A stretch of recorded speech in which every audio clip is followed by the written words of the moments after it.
Jorge Cubría es un médico vocacional, no te puedo decir otra cosa, porque en el fondo tengo la suerte de que a los 6 años de vida quería hacer medicina, quería ayudar a la gente, tenía la sensación de que jugaba un rol brutal en la sociedad. Creo que lo sigue haciendo hoy en día, no hay duda alguna. Creo que Jorge Cubría es un médico que se ha logrado desarrollar como profesional, no hay duda alguna. He logrado desarrollarme en el ámbito, en el aspecto que me gusta, porque eso es muy importante. He tenido la suerte de haber tenido mucha experiencia clínica, que eso también lo es. Creo que el médico de hoy en día debe dedicar parte de su tiempo inicial a tener experiencia clínica, a trabajar a nivel hospitalario, a trabajar en sistemas que le permitan adquirir experiencia en el contexto clínico. Luego esto no lo pude hacer solo, lo he podido hacer gracias a tener una familia estable, con soporte, con una valía tremenda, con una mujer que es parte enorme de este desarrollo que hemos tenido y con unos hijos geniales también que nos acompañan desde que cada uno ha puesto su piecito en este mundo y que una de ellas incluso ha hecho medicina, así que de alguna manera algo ha servido. Creo que es alguien que le valora mucho el trabajo bien hecho, que admira a la gente que se desarrolla y que empuja, disfruta mucho del sacar de situaciones de salud jodida a mucha gente o a todo el que pueda, que se lleva los problemas de los enfermos a casa dándole vuelta a cómo resolverlo de la forma más objetiva, que llevármelo no es un trabajo, que lo disfruto mucho, incluso los fines de semana sin ningún problema. Tal vez ahí con la jefa haya encontrones porque nos dedicamos mucho tiempo a esto y que tenemos la suerte de haber desarrollado una actividad profesional hasta la fecha en crecimiento no solamente personal, sino del grupo nuestro, del grupo de Clínicas El Medi y de la Sociedad Española de Salud de Precisión, que también es un ente que hemos creado en etapas iniciales, y por si fuera poco de la Escuela Europea de Ciencia de la Salud, donde tenemos un máster que vamos en la 6ª edición en este momento, con aproximadamente entre 60 y 70 alumnos por máster, por tanto, soy un tío feliz. La verdad es que yo siempre agradezco en primer lugar a poder haber salido del entorno en el cual me crié en la isla en que nací. Agradezco muy mucho al poder haber salido de ahí y el primer país en el cual pude poner mis pies literalmente fuera de aquella isla fue en Chile, Santiago de Chile. Agradezco muchísimo a Chile porque ahí logré revalidar mi título de medicina, de doctor en ciencias de la salud, en ciencias médicas, y luego porque pude desarrollar ahí una actividad profesional muy bonita que me generó un crecimiento profesional muy bueno, no hay duda alguna. Conocí gente de una valía tremenda. Luego, ¿por qué estando en Chile después de 9 años que nos iba muy bien? Es cierto que trabajamos muchísimo, pero con mucho gusto, nunca realmente necesitando o sintiendo que era un sobrepeso añadido, para nada. Y nos vinimos a España. Bueno, en primer lugar por las raíces. Yo creo que es de recordar que mi abuelo es oriundo de León, o sea, el apellido Cubría, y el apellido de mi señora es Vilariño, que es de Galicia. Por tanto, siempre estaba en la cabeza nuestra, la madre patria tiraba, no hay duda alguna. Nos vinimos a España en el 2005, cuando realmente estábamos en una situación muy buena en Chile nosotros, y determinamos que era el mejor momento para poder dar ese paso. Lo hicimos porque los niños eran pequeñitos todavía, los que teníamos en ese momento, y porque España yo creo que siempre está en la sangre que circula por el cubano promedio. De España se habla con mucho amor en Cuba y eso crece con nosotros. Y no tuvimos para nada una mala decisión. Por supuesto, un nuevo comienzo, difícil, como todos los comienzos, pero ha sido un desarrollo muy bonito. La verdad es que ayer mismo hablaban con mi mujer y se nos han ido 20 años en España y no nos hemos dado cuenta. Y eso habitualmente pasa cuando no has tenido un camino empedrado, troperoso, difícil. Al contrario, de desarrollo. Aquí hemos tenido nuestro tercer niño, español 100%, y realmente completamos el circuito, ¿no? Tuvimos una en Cuba, tuvimos una en Chile y el pequeño que nació aquí en Tenerife. Así que creo que eso justifica por qué nos venimos para acá y ha sido una elección estupenda en el momento adecuado. Yo creo que mejor te respondo diciendo la que menos me gusta, es la administrativa y la técnica. Odio, más me he dado cuenta de que es una necesidad imperiosa. Y he aprendido en los últimos años a hacer lo que no me gusta con gusto, cosa que desgraciadamente adolece mucho la gente en general, porque el ser humano está hecho para intentar evadir lo que no te gusta. Por tanto, yo llevo entrenando los últimos 10 años en hacer cosas que no me gustan con gusto. Fuera de ello, lo que más me gusta son dos cosas.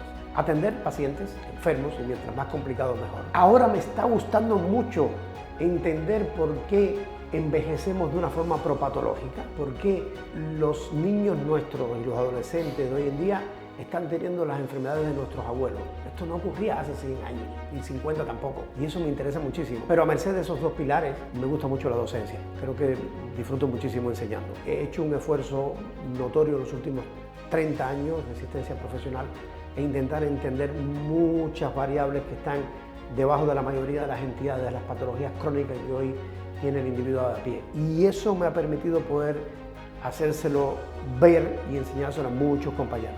Esas son de las cosas que más disfruto en términos profesionales, por supuesto.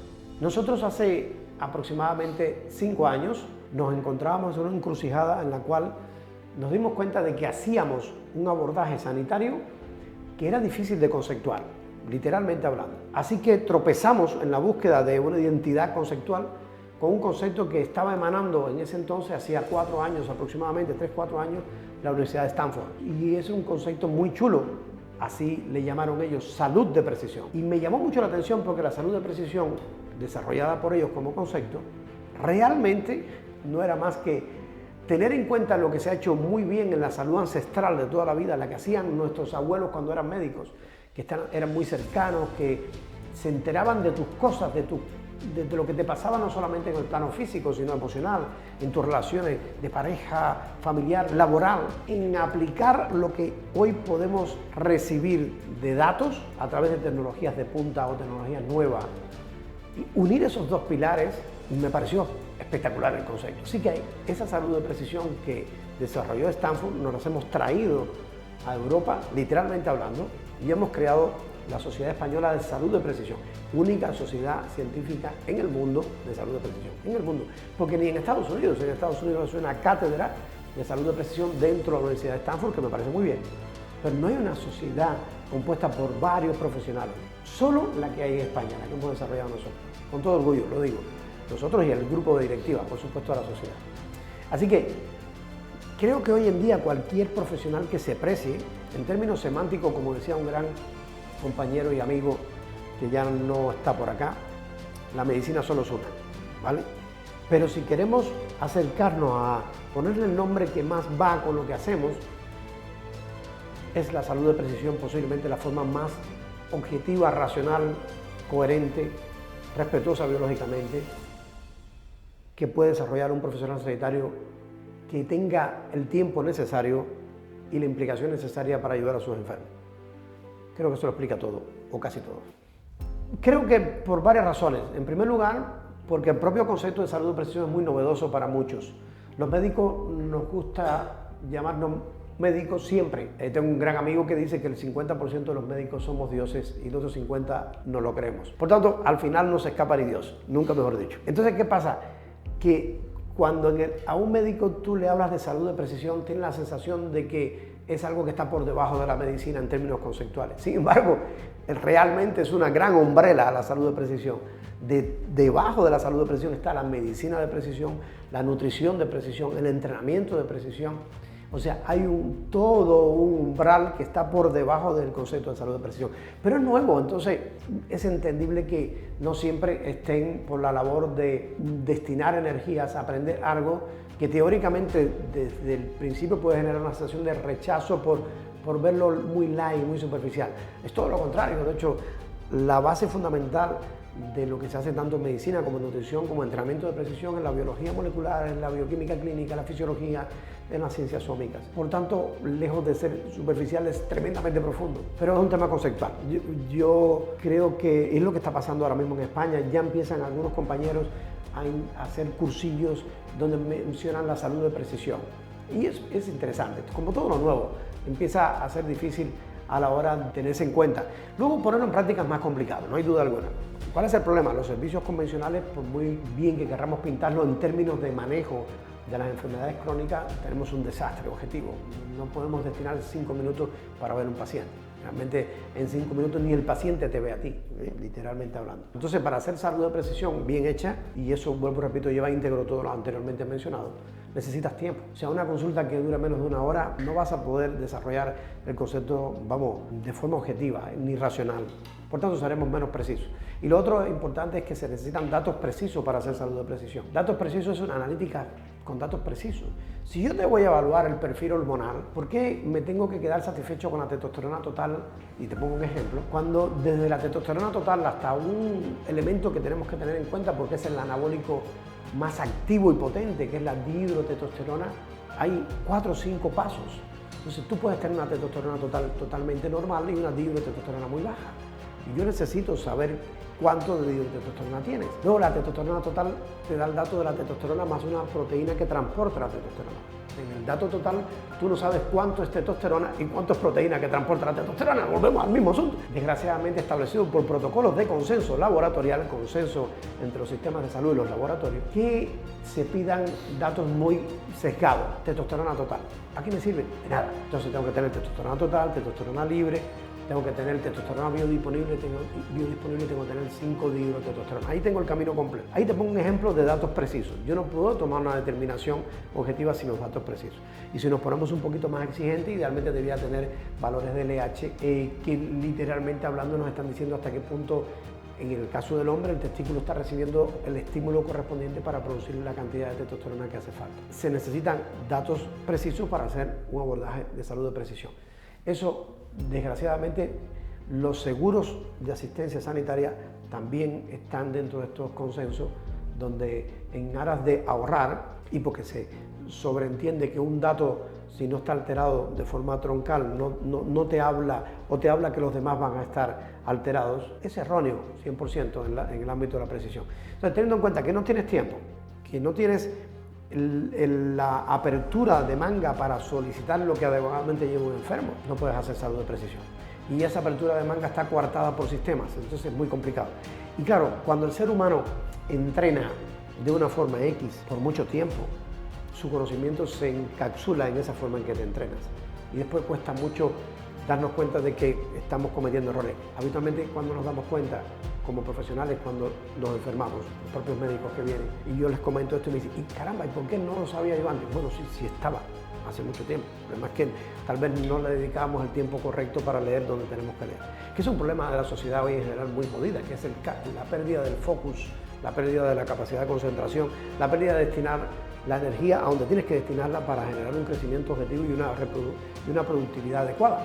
Porque si quieres hacer 25 cosas a la vez es difícil. El multitasking muchas veces determina que no creces en nada y no desarrollas nada de forma adecuada. También se aplica en el ámbito médico, desgraciadamente. Absolutamente. En el contexto de las enfermedades crónicas, la mayoría de las enfermedades llamadas crónicas hoy en día, que así las llamamos literalmente porque es una buena forma de adquirir que si no hacemos lo que hay que hacer con ellas se van a mantener todo el tiempo. Tienen un perfil muy epigenético. ¿Qué significa epigenético?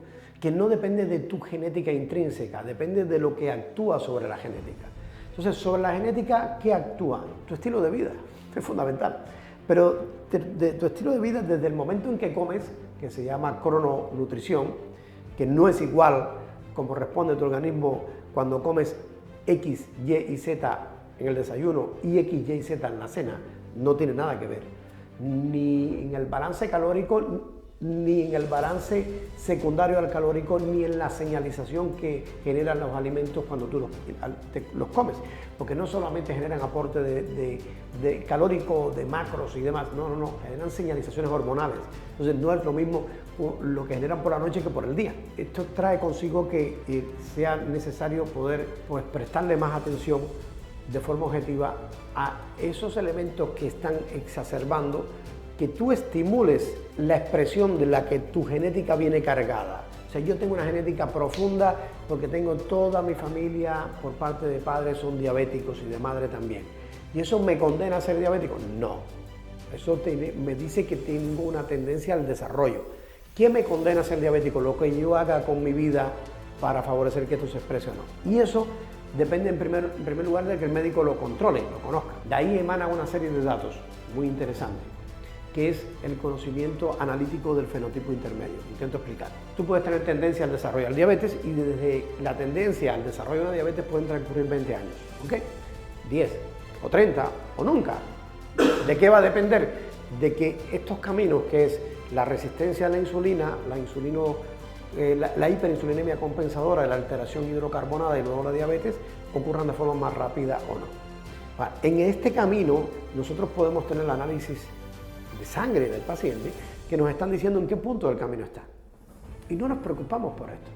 Esperamos que el paciente llegue a ser diabético para prestarle atención y decirle, bueno, tienes una enfermedad crónica. Claro, llevo 20 años creando la enfermedad, a mí nadie me ha dicho que voy tropezando negativamente, que lo estoy gestando.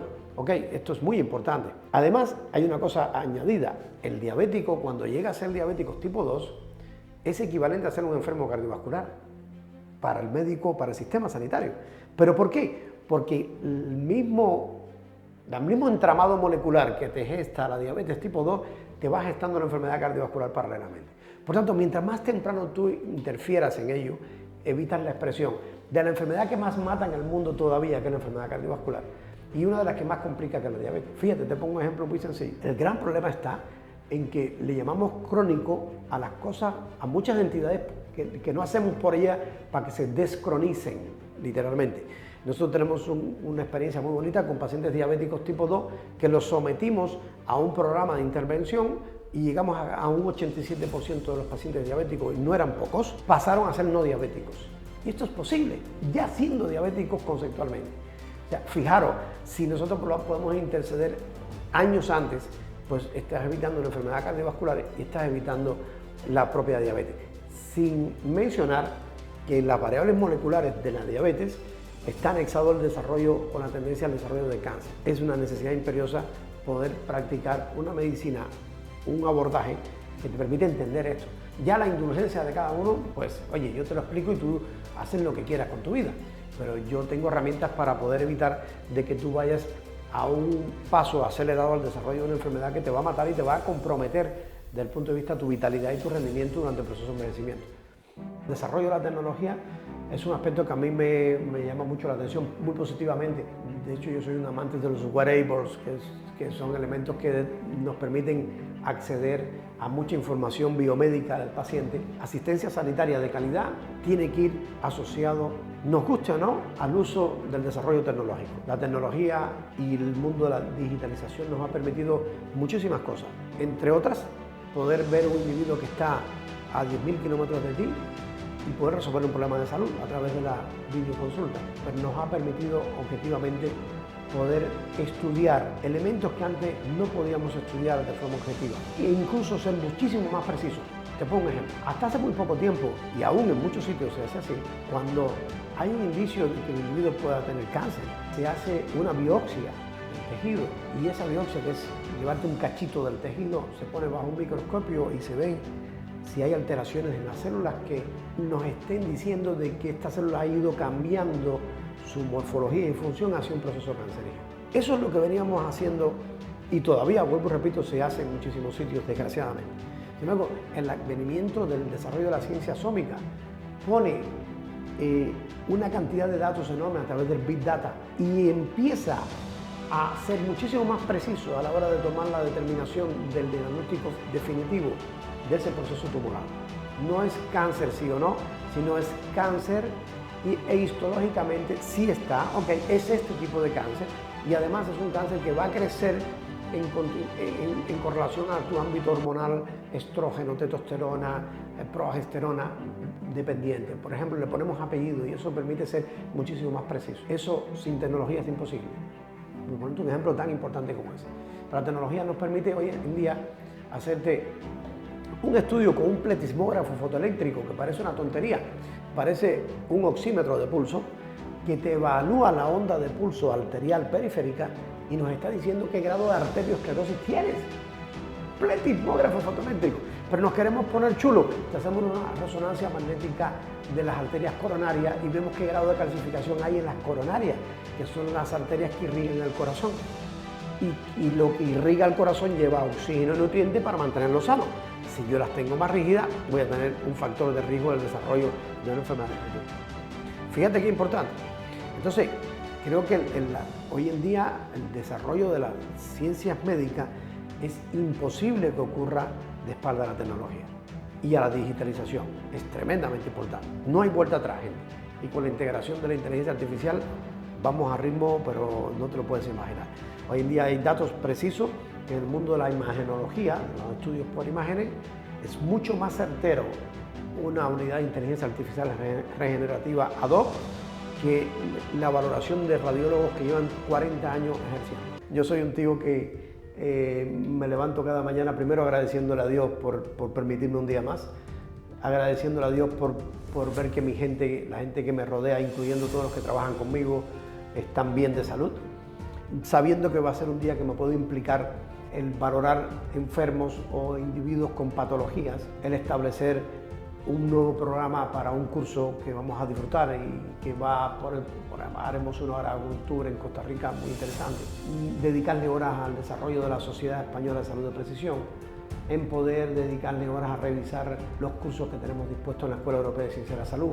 Yo creo que lo que te permite tener alguna valía en el mercado es que seas responsable, que seas implicado, que seas serio, que respetes a la gente y que profesionalmente te impliques y te comprometas. Cualquiera que haga eso va a crecer. El ritmo, Dios sabrá, porque al final va a depender de muchos otros factores. Yo creo que lo más importante es eso, con creces. Luego no hay duda alguna que para hacer eso y dedicarle el tiempo que necesitas para que esto se desarrolle adecuadamente, tienes que tener una familia, vuelvo repito, sólida, que represente tus valores y que te ayude en este camino, si no es imposible, absolutamente. La CESAR es la Sociedad Española de Salud de Precisión. Es una asociación sin ánimo de lucro que se gestó absorbiendo este concepto de salud de precisión emanado de la Universidad de Stanford en Estados Unidos hace 8 años aproximadamente. Crece y se desarrolla como la única sociedad en el mundo de salud de precisión, Sociedad Científica de Salud de Precisión. Que al ser la salud de precisión un concepto tremendamente amplio, pues tenemos la participación de muchísimos profesionales dentro del ámbito de la salud.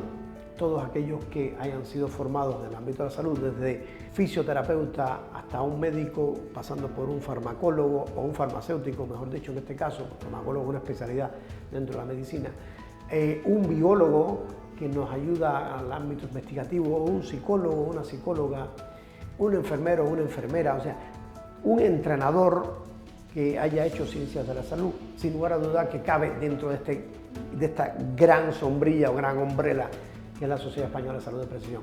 Por tanto, es una sociedad que está diseñada para poner en práctica la forma más coherente de practicar asistencia sanitaria a día de hoy.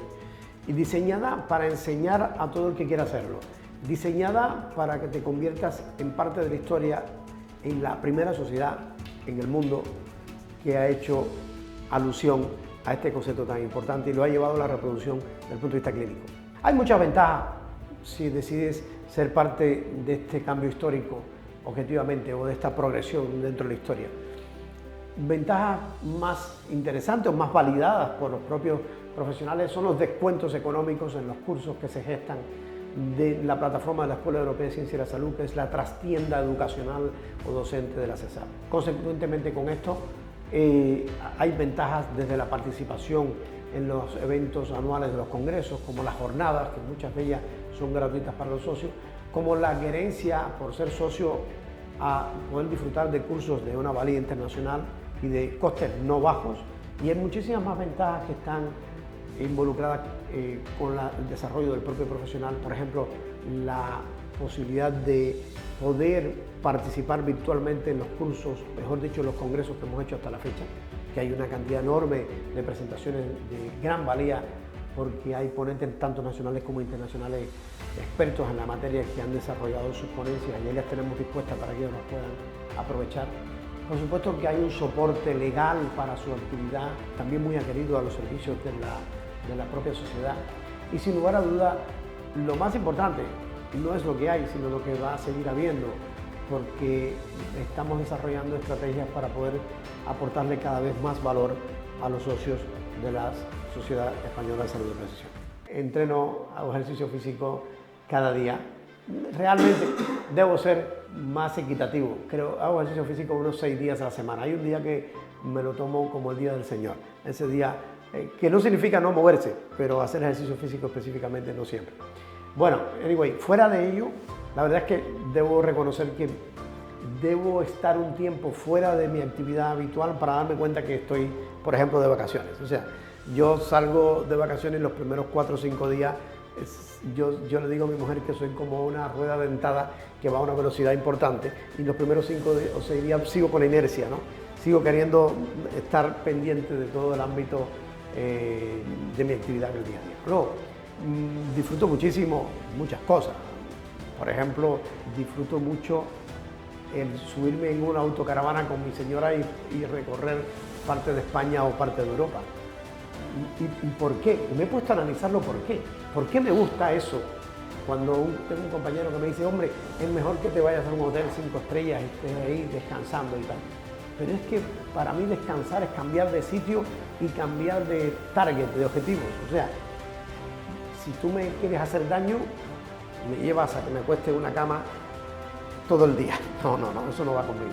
Así que yo creo que ahora entiendo por qué me gusta el mundo del caravaning, porque siempre tienes que buscar dónde aparcar, dónde poder dormir, dónde poder hacer tu comida, dónde poder echar el agua, dónde poder... Bueno, anyway, yo creo que eso me hace literalmente feliz. Es una de las cosas que disfruto muchísimo. Me gusta mucho la música, la verdad es que no sé cuántos cascos tengo porque aquí destello, gasto inadecuado muchas veces por el gusto que tengo por la música y poco más, soy muy sencillo. Estar con mi familia en este ámbito, poder cocinar para ellos, un domingo por ejemplo si puedo cocinar para ellos lo hago con mucho gusto también. La verdad es que debo decir que el domingo en la tarde igual no pongo a trabajar para estar en mejores condiciones en la semana. Hago algo de trabajo. Siempre creo que planificamos mucho la semana cada noche anterior o cada día, ¿no? En el caso de la semana el domingo, pero en el caso del día a día, yo cada noche, los últimos 10 o 15 minutos pensando lo que vamos a hacer el otro día de la mejor forma posible, ¿no? Y las opciones que tenemos. Así que por ahí van los tiros. No soy tan complicado, no tengo grandes gustos más allá de lo ya mencionado. Yo doy gracias a Dios por la mujer que tengo, porque ella está pendiente de eso. Y ella aspira que algún día yo pueda estar tranquilo sin mi actividad laboral. Hemos ido negociando. Yo le digo, si llega el momento en que me desvincule, totalmente va a ser imposible. Creo que totalmente no quiero que sea. Y no quiero que sea porque para mí el trabajo no es un trabajo, es un disfrute. ¿Y por qué voy a dejar de disfrutar si literalmente hablando eso me hace bien? Sin mi trabajo 100%, creo que el día que Dios no quiera que esté aquí. Quiero decirte que el centro de entrenamiento y redactación de Clínica Selmedi es como ese bebé que tú querías siempre tener y que postergaste porque siempre habían dificultades, ¿no? Voy en dificultades económicas, no, ahora no puede ser. Voy en dificultades de esto, no puede ser. Bueno, al fin, que eso además es una enseñanza para los más jóvenes, ¿no? Basta que te lo pongas entre ceja y ceja, literalmente hablando, que antes o después va a salir, pero tiene que estar entre ceja y ceja. No puede ser algo que tú pienses, bueno, yo quiero, no sé, vestirme como Marc Anthony y luego no hacer las cosas como Marc Anthony. Hay que hacerlo, hombre, hay que hacerlo, hay que hacer por ello. Por tanto, esto está entre ceja y ceja en mí hace muchísimos años.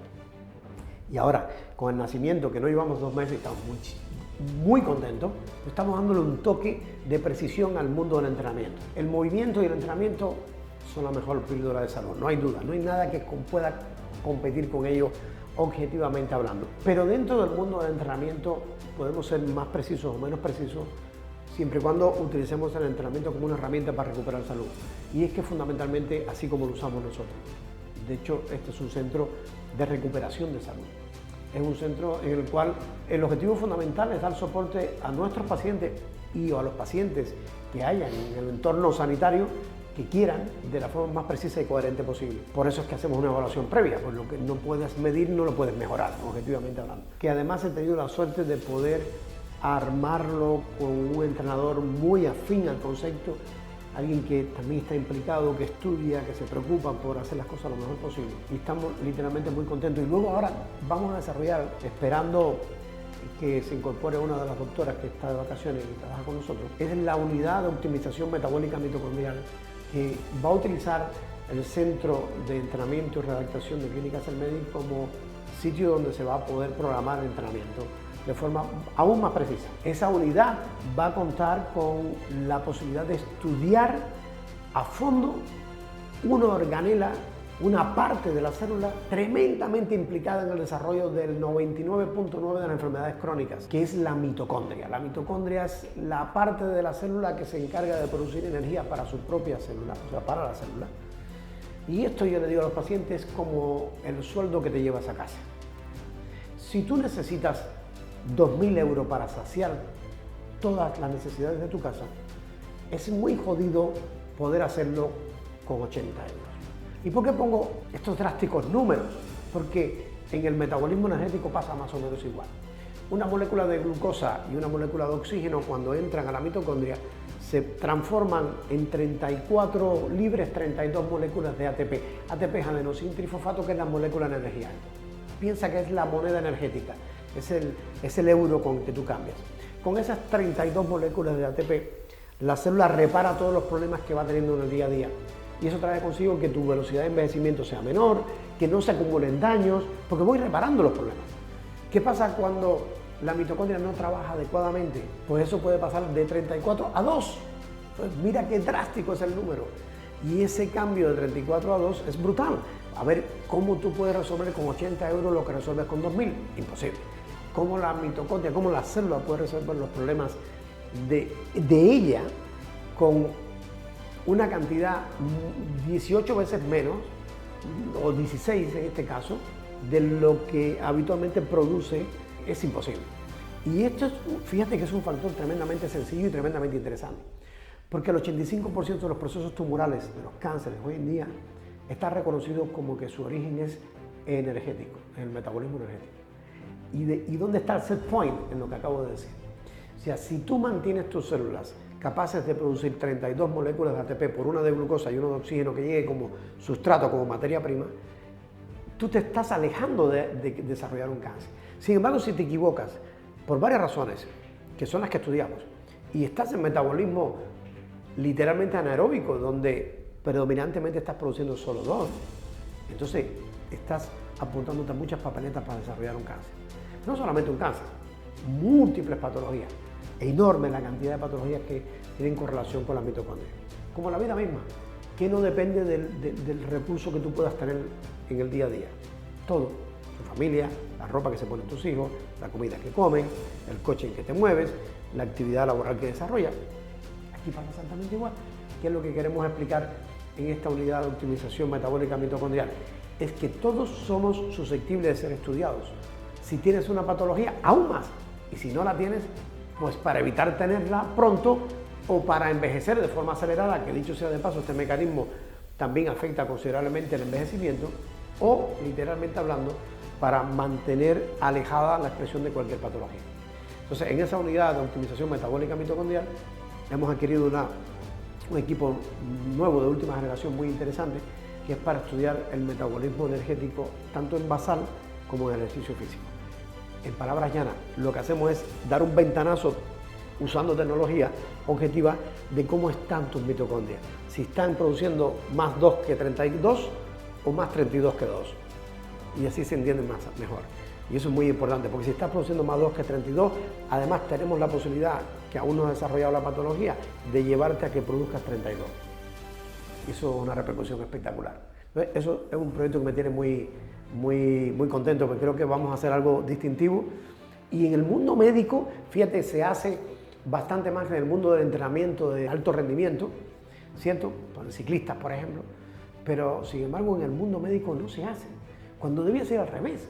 Es decir, en el fondo nos preocupamos por optimizar a un ciclista, que son los que más V2 máxima suelen tener, es estupendísimo. Y hoy en día el propio V2 máxima, que es una variable que nos muestra la cantidad y efectividad con que se entrega el oxígeno a la mitocondria. Acuérdate, una molécula de glucosa y una de oxígeno. Tenía que llegar esa molécula a la mitocondria de oxígeno, ¿ok? Pues eso es equivalente, se puede medir hoy, es el famoso V2 max. Pues el ciclista es de los que más tienen, ciclista promedio, ¿no? De alto rendimiento, sin lugar a dudas. Sin embargo, la medicina va más allá de miradas sesgadas o reduccionistas. Es el ciclista junto con el nadador el que más tiene osteoporosis, porque no hace ejercicio en contragravedad. Pero bueno, saliendo de ahí, que es jocoso, ¿por qué no estudiamos esto en los pacientes o en el individuo que quiere mantenerse sano por más tiempo? Debía ser lo ideal. Eso es lo que queremos hacer. Así que estamos muy contentos con este equipo que ya lo tenemos en clínica, esperando que llegue la doctora para ponerlo en práctica. Entonces podrás saber efectivamente cómo están funcionando tus mitocondrias. En dependencia de eso, organizamos cómo poder optimizarla 100%. Claro, cuando la hayamos hecho, pasado 2, 3 meses, 6 meses, en dependencia de lo que podamos hacer objetivamente en el tiempo que haga falta, haremos una nueva medición y diremos, mira, aquí tus mitocondrias producían 2, pero aquí están produciendo 32. O sea, te ha vuelto la vida, literalmente hablando. Esto es tremendamente importante. Yo creo que esto la gente, si lo entendiese, vamos, la cola llegaría a La Gomera, literalmente hablando, porque es de sentido común. Y luego, no todo el mundo está en 2, por supuesto, faltaría más. Pero hay muchas cosas en el estilo de vida del individuo que pueden fomentar que te mantengas más bien en 2 o más bien en 32. Entonces vamos a intentar tirar por hacer cosas que nos lleven a estar casi siempre en 32. Lo más excelente posible.